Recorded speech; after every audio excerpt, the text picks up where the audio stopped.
The singing brothers who brought disco to the world have spent most of the past decade writing for other star performers. But boosted by a new album, the Bee Gees are now taking off on a world tour. Since their first appearance on Australian television 25 years ago, the Bee Gees have been to the heights, selling over 100 million records in the process. In the 80s, they dropped from sight, devoting their time almost totally to songwriting.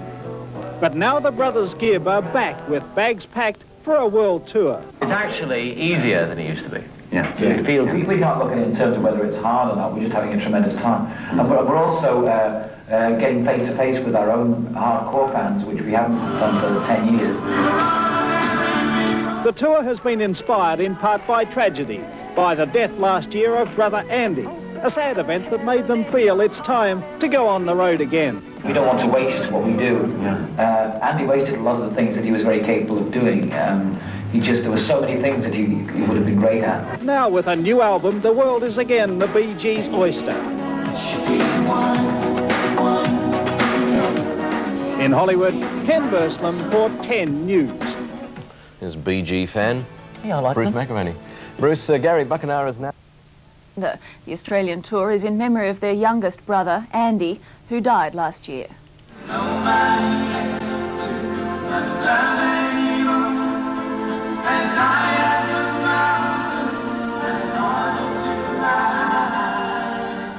It's 10 years since the Bee Gees last did a major tour.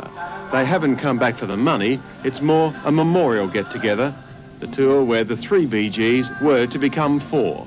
But the death of Andy, their youngest brother, last year put an end to those plans. Andy, when he was alive, did waste a lot of his talent, didn't do things he ought to do, you know. We don't want to be in that situation.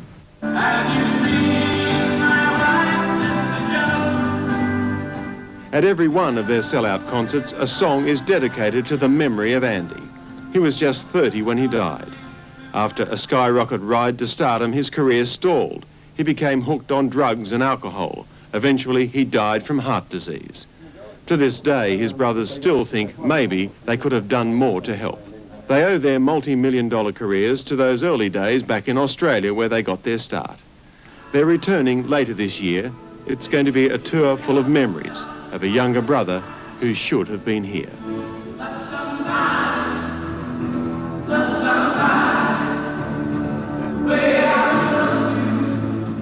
Robert Penfold, their multi-million-dollar careers to those early days back in Australia where they got their start. They're returning later this year. It's going to be a tour full of...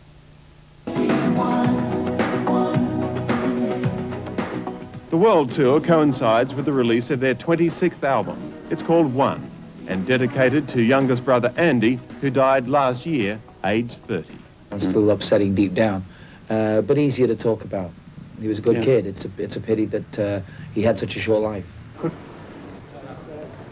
Remarkably, in these days, perhaps, the Bee Gees can still live a fairly normal lifestyle.